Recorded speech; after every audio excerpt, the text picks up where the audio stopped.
¿Me Hola escuchas? Jimmy, buenos ¿Qué días. Te tal? escucho. Muy amable. A ver, la pregunta del millón es, ¿dónde está el tercer informe? Porque de alguna manera, bueno, ustedes tuvieron esa entre otras misiones, de alguna manera ese informe existe. Hay un proceso abierto contra 5 exministros, hay un exministro incluso que entiendo, no sé si la palabra sea sobreseído o lo sacaron de la investigación, pero si ese informe existió efectivamente, ¿cómo se perdió? Bueno, Jimmy, gracias por la invitación. Un saludo a la audiencia. No sabemos, ¿no? Eso es justamente lo que tiene que determinar la Fiscalía en la investigación que ya ha iniciado y de la cual informó ayer o anteayer a la Corte Constitucional, porque la Corte Constitucional le había dado un mandato de iniciar esas investigaciones. Y como tú bien has señalado, hay 5 ministros investigados que estaban justamente relacionados con la entrega del informe, ¿no? Este tercer producto hay que hacer una ayuda a memoria. Este tercer producto solo existiría, de acuerdo al contrato que tenía el perito en esa época, solo existiría si es que el asesinato del general Gabela no se debía a delincuencia común, ¿no? Entonces ya la existencia de ese tercer producto implicaba que había autores intelectuales del asesinato del general Gabela. Se entrega ese tercer producto y luego se difunde otro con otras conclusiones. Ya. Y cuando el perito regresa a Ecuador por orden de la Corte Constitucional ahora en mayo de este año, y revisa la información que la comisión pudo recopilar de todas las instancias del Ejecutivo, encuentra 3 ejemplares del producto que no eran de su autoría, ¿no? Y claro, pues se puede decir, él muy bien puede decir que él no hizo eso, pero no tenían ni firmas de responsabilidad ni sumisas, ¿no? No había nada que demostrara que él había realizado esos informes, ¿no? Además eran informes que ninguno tenía conclusiones iguales, los 3 tenían conclusiones diferentes. Entonces, claro, es una obligación determinar qué sucedió con ese tercer informe, porque hay algunos delitos que se configuran ahí, ¿no? Primero, el del peculado, porque se le pagó dineros públicos al perito por un producto que nunca salió a la luz, ¿no? Segundo, encubrimiento. Tercero, falseamiento de documento público, porque al ser pagado con dineros públicos ya se convierte en un documento público, y algunos otros delitos relacionados a la desaparición, ¿no? Como encubrimiento, complicidad, etc. Así que es importantísimo las investigaciones que lleve adelante la Fiscalía para determinar qué sucedió con ese informe y sobre todo por qué, ¿no? ¿Por qué no se dio a conocer el informe a su debido tiempo y por qué se lo desapareció? Claro, a ver, Arturo, 2 preguntas que surgen también. La una, ¿cómo es que el perito Mesa, por ejemplo, no tuvo el cuidado de tener un respaldo de ese informe? Y la otra, ¿por qué aparece años después a manifestar que ese no era su informe? ¿Ese o No, esos? a ver, la primera pregunta, él tenía una obligación contractual de entregar toda la información Ya. a la comisión interinstitucional que se conformó en el gobierno de Rafael Correa y no podía, estaba obligado contractualmente a no quedarse con ninguno de los Ya. elementos de su investigación. Ya. Entonces, aún cuando hubiera tenido copias del informe, no podía hacer uso de esas copias porque por obligación contractual no debía haberse quedado con nada, ¿no? Hubiera sido una violación de contrato que él se hubiera quedado con algún ejemplar del informe o algo de la información que él recopiló. Eso está en el contrato, Ya. en el contrato original, ¿no?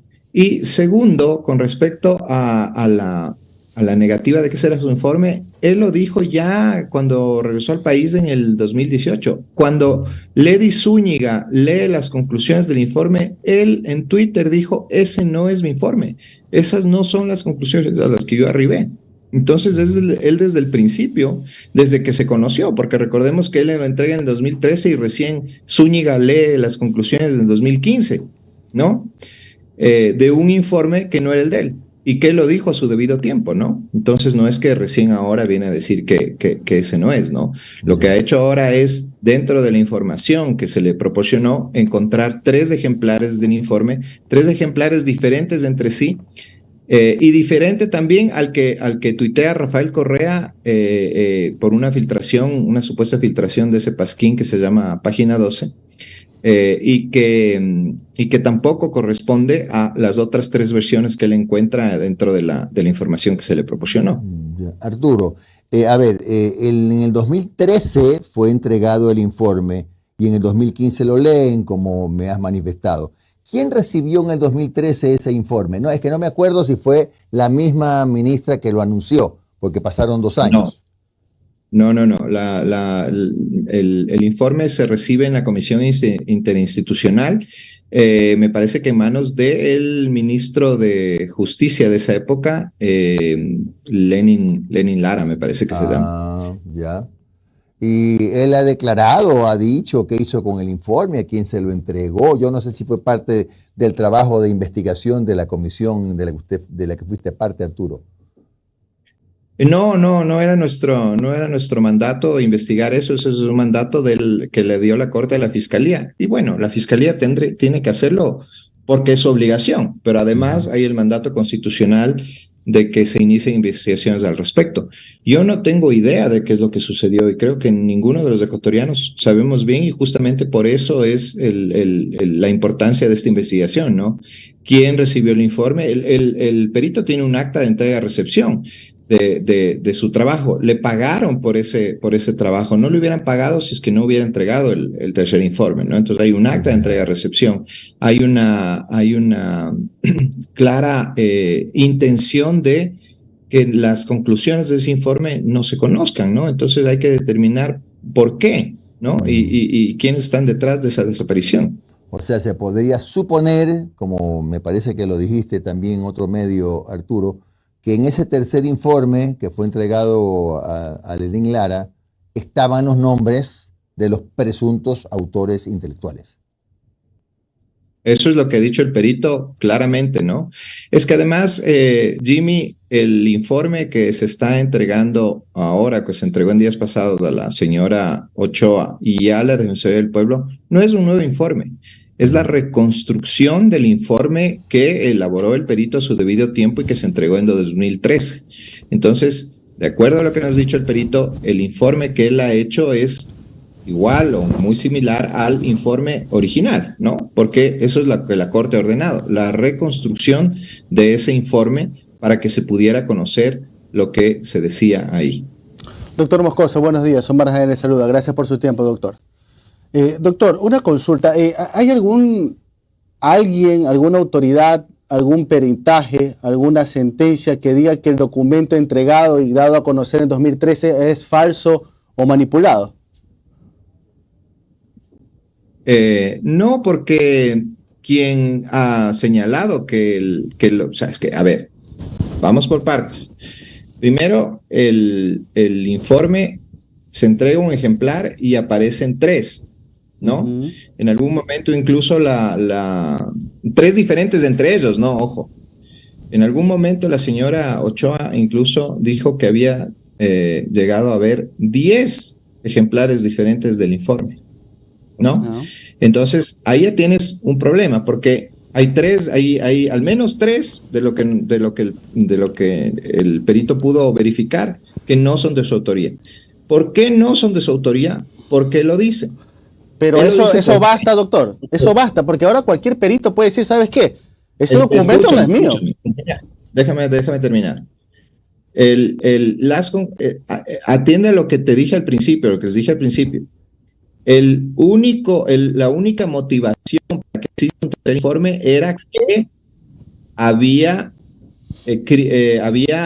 autores intelectuales del asesinato, ¿no? Si no hubiera habido necesidad de hacer un nuevo informe, un tercer informe, perdón, ¿no?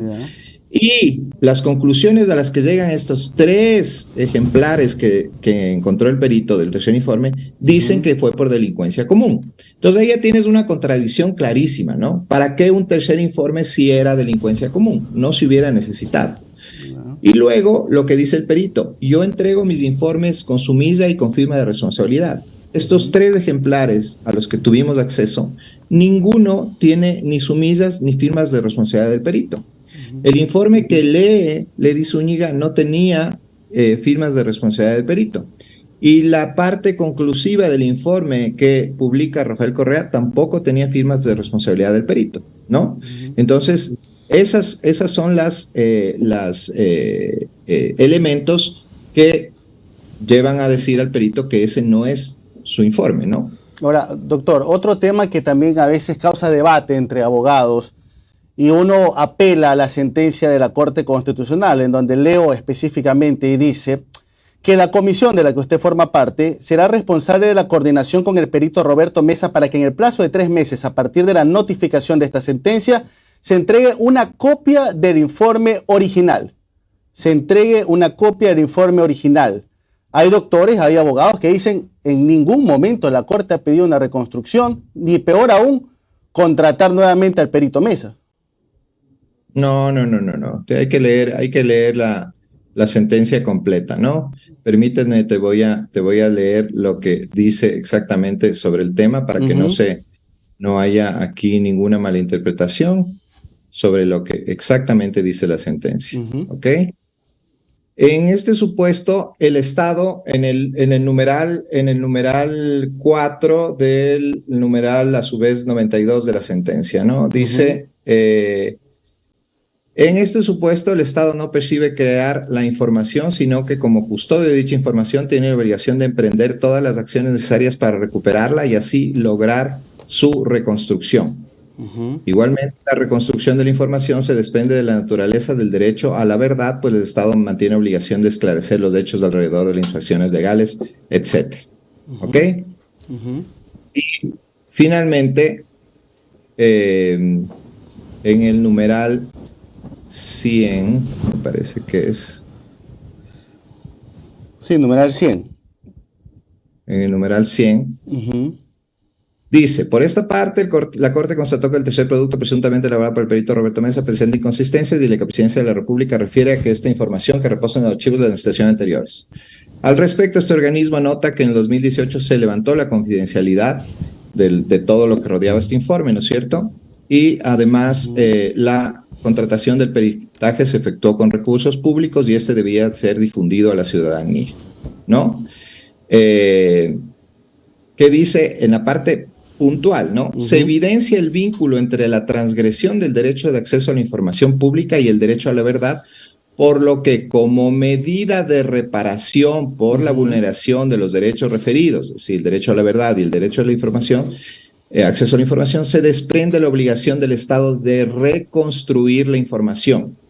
Es por ello que se dispone que la Presidencia forme la comisión de la que soy parte y la comisión es responsable de coordinar con el perito Mesa que en el plazo de 3 meses de esta sentencia se entregue una copia del informe original. ¿Ok? Entonces, ¿qué es lo que hizo la comisión?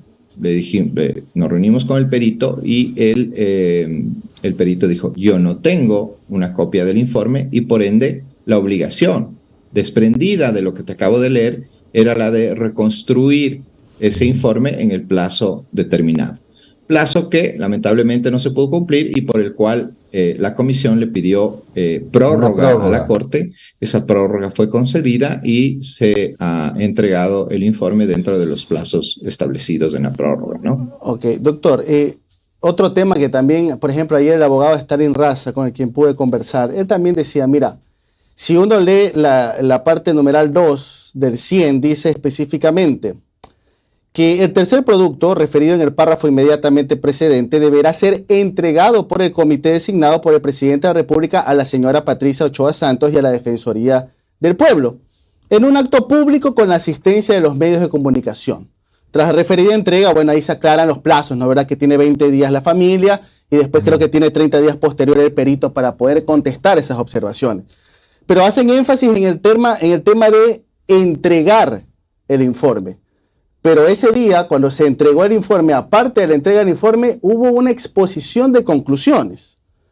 Y la gente y los abogados dicen, ahí ya se está contaminando totalmente el tema. No, porque es a ver, esto es que hay que entender de dónde sale y lo que te acabo de leer. ¿Qué es lo que dice que se ha violado la sentencia de la Corte? El derecho a la verdad y el derecho al acceso a la información, no solo de la señora Ochoa, viuda de Gabela, sino de la ciudadanía entera ecuatoriana. Entonces, el acto público consistía en dar a conocer también el informe a la ciudadanía, para que luego no haya especulaciones de ningún tipo y para que se tenga conocimiento de lo que dice ese informe. Ahora, Lo que dice ese informe es una hipótesis del caso que tiene el perito. Por y que eso tendrá mismo, que ser demostrado o no dentro de la investigación fiscal. Sí, doctor, pero no, o sea, entendamos la gravedad del asunto. Se presenta un documento que tiene validez jurídica cero, porque es un insumo más para una investigación que a lo mejor la fiscalía lo acoge como no lo acoge. Pero en ese informe y en todos los medios de comunicación, en todas las portadas, en todos los noticieros, en todos los portales digitales, ya aparecen dos nombres de Alonso Espinosa y Rodrigo Borges como personas que mandaron a asesinar a Gabela. O sea, siendo un documento que tiene validez jurídica cero, ¿no creen que la comisión debió haber decidido, ¿sabes qué? Por último, primero se lo entregamos a la familia Gabela, ellos hacen sus observaciones, después responde el perito y después se hace una presentación a la ciudadanía de las conclusiones? Porque ya en el imaginario de los ciudadanos, ya estos dos nombres son los asesinos de Gabela. Y eso, si no se comprueba, a la larga, pueden hacer una demanda contra el Estado con total tranquilidad. A eso me refería y eso también yo lo refería también con el doctor Raza.